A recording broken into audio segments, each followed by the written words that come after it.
अस्सलामुअलैकुम व्यूवर्स, कैसे हैं? खैरियत से हैं? सेहत भी ठीक है। आज मैं बात करने जा रहा हूँ न्यू ट्रेंड की।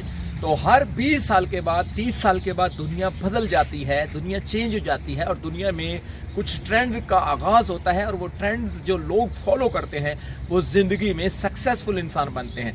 यकीनन अगर बिल गेट्स ने दुनिया में तरक्की की है तो उसने कंप्यूटर को ट्रेंड को फॉलो किया और कंप्यूटर को सॉफ्टवेयर की कंपनी को लॉन्च किया, तो इस वजह से वो दुनिया का अमीर शख्स बना। मार्क जुकरबर्ग जिसने फेसबुक बनाई तो यकीनन उसने फेसबुक के ट्रेंड को समझा और उसको फॉलो किया और वो कामयाब ठहरा।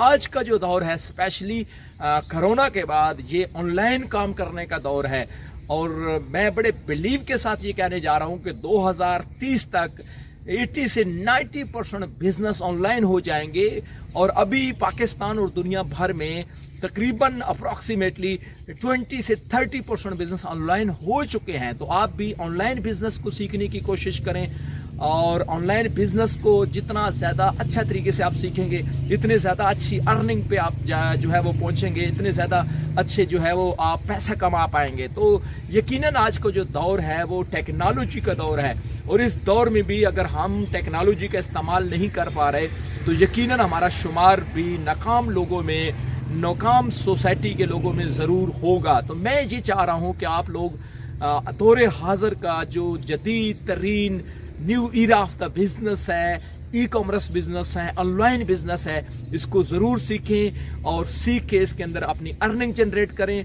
बेरोज़गारी को कम करें, महंगाई को कम करें और गुर्बत को कम करें। आज पाकिस्तान में जो लोग रोना रोते हैं महंगाई का, बिल्कुल महंगाई है, बिल्कुल गुर्बत है, बेरोज़गारी भी है, लेकिन उस बेरोज़गारी को, उस गुर्बत को आपने ही कम करना है और वो इस दुनिया के अंदर एक ही इंसान है जो आपकी ज़िंदगी बदल सकता है और वो आप खुद हैं। तो आज के न्यू ट्रेंड को, ई कॉमर्स बिजनेस को ज़रूर सीखें और अच्छी अर्निंग करें।